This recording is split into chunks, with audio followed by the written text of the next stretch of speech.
Greetings, fencers. So today we're going to review the new sparring glove cuff. So that's really the main difference on their new sparring gloves. They still sell the old cuff, but they changed up the new cuff. I had actually bought these quite a long time ago, maybe close to a year, but it took me a really long time to actually finally start using them because I didn't actually like them to begin with, but now I do like them, and I definitely use them more than my old pair. So sparring gloves, one of the most popular gloves. Everyone kind of knows this sort of accordion type of wrist protection. It has a downside of, one, just being a very thin piece of plastic as your wrist protection, so just getting hit there hurts. Practicing slicing, hand pressing, all of that sucks to train with. You got to put on other gloves if you want to do it at a high intensity. But then it's quite often when you're moving your wrist that gaps are going to be exposed, even if you do the thing where you have everything tightened so that it's so that the plates are overlapping. When you move your wrist, plates aren't overlapping the whole time. Yes, if you have it stretched out, it's even worse where the plates are kind of never overlapping. And the plates start getting ripped up and start falling out. So they can eventually just be sliding in and out. And sometimes we find them on the ground after sparring. So this design, it works okay, but it has just not a good durability. This has one of the plates that's just missing at a corner, meaning you have zero protection now. So that's why I do have things made to go around the wrists, so that way they're still usable, you get more life out of your sparring glove, and even it just makes the hand protection even better. But there's also stuff like here where the stitching has come undone, and so overall the wrist was just kind of a weak point on these gloves.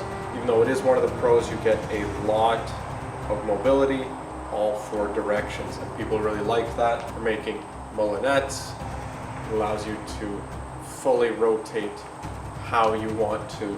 So the new design is simply just one piece of their foam, essentially sewn into a pocket, and both the glove and mitt, the glove and cuff are then attached on either side. And so it's just this foam that's in here as the protection.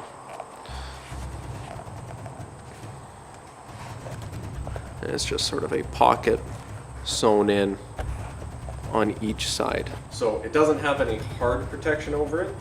So you can still take a hit and it can still hurt, but at least there is always going to be padding and it's not just on your bare skin underneath. Now, the reason why I didn't like them was twofold. One, they come just completely straight and it had zero wrist mobility. So when you first get them, you really can't move your wrist at all.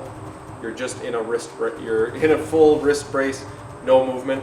The second reason was the thumb was way too long. So my thumbs were always sliding out. It was just super uncomfortable, thumbs too long. That's a problem some people have with any sparring glove. So what I did to fix that is, instead of using the two holes provided, take a knife or a nail, poke two new holes, widen it out, and then put your own string in at a lower position, and then it fits better.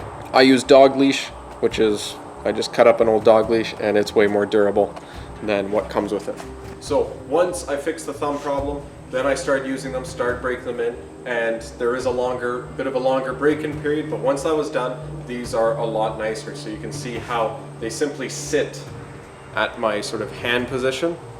So with the handshake grip, everything's diagonal. You can see how the foam is not just pulled straight, it's literally sitting how I have my hand. And then for mobility, comparing it to a regular glove,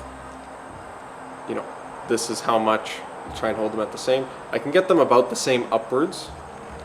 Downwards, I can definitely get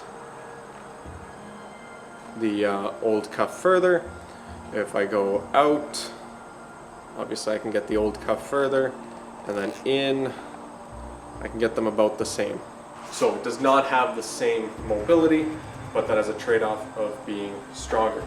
And honestly, for longsword, I find that it's probably safer for you and your joints to actually have this little bit of a wrist brace where when I cut, it's not pulling my wrist down into an extended position. I can actually extend it and keep it there and bring it back, and I'm not always getting into bad positions with my wrist.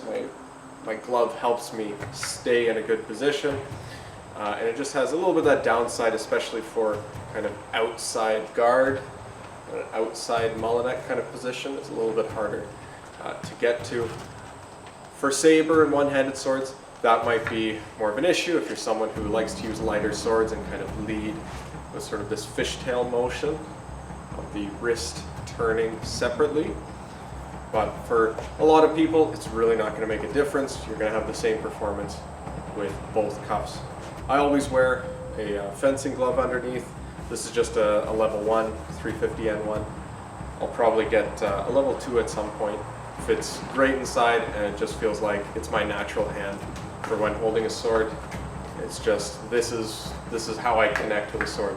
I feel like I'm on a fence, everything's great. I can switch to thumb on the blade even with one hand and switch back, and everything just feels great.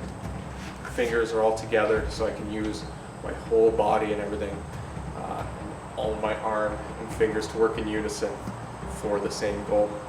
We actually recently had someone who had to take a break because, using some weapons, they had overextended their wrists. They were doing other sports as well, and so they actually were wearing a wrist brace because they had too much injury from this motion anyway. So this is something that will somewhat protect you from that and keep everything tight. So I do consider this an upgrade. I definitely like it better. I think the durability is already lasting longer than the old gloves. There's still lots of other parts that fail on sparring gloves, especially the stitching by the finger. There's also a new elastic strap. That way you're not having to deal with string and kind of string getting caught on stuff. Sometimes it catches on other people's swords. When I'm doing the most competitive fencing for me, I like to wear a 5-finger glove on the bottom hand.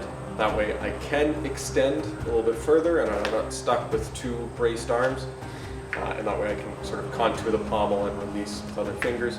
But I still often just grab 2 sparring gloves most of the time in the club, so that way I don't have to grab a forearm guard. And this is kind of great and what I use most of the time. So I definitely recommend them, but there is a break-in period. They're not as fun to use at the beginning, and you do lose mobility if that was something that you absolutely needed in the previous wrist sparring glove. Thanks for watching. Keep studying, keep practicing.